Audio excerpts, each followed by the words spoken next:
what USTDA is looking to do is support economic infrastructure projects, help at the earliest stages in the telecommunications sector, in the energy sector, the transport sector, where countries have identified a priority development goal for infrastructure deployment, and then USTDA actually has grant funding to introduce hire U.S. companies to come in and help lay the groundwork and help you identify quality infrastructure solutions to meet your goal. Our funding is not tied per se to any sort of U.S. solution or European solution.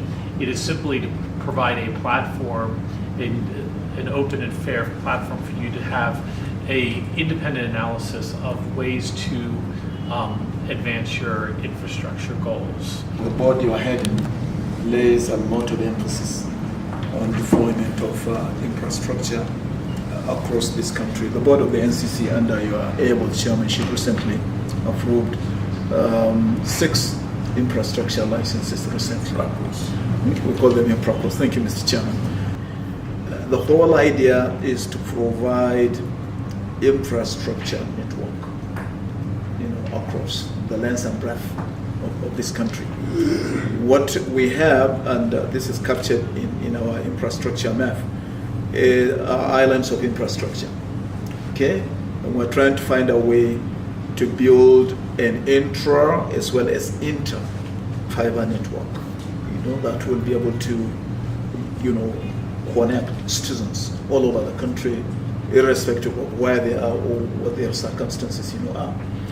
And I think to that extent, we have decided to provide a point of access in every local government. That will translate to 774 local governments. There are certain terrains in this country where passing on these infraco facilities are not very conducive, like some parts of the south of the country, Bayelsa in particular.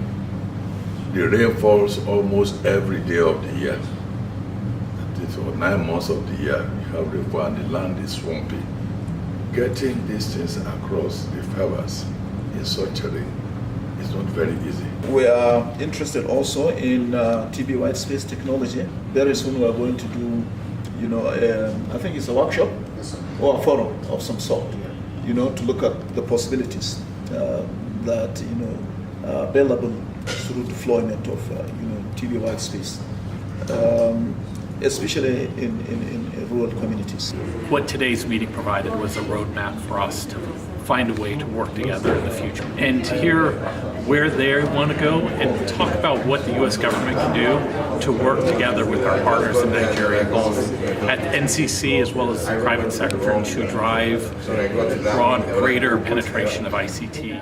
Already we're working with the Northeast InfraCo on the deployment of the broadband, of the backbone and a data center. I think there's opportunities like that with all of the InfraCos. Also, we spoke briefly about the transition to digital. It's a long-term process, but as Nigeria moves towards a transition to a digital infrastructure, it will free up broadband space that they'll be able to auction off and raise revenues for the government while increasing the broadband space for emergency communication and greater access for television stations and other mobile platforms.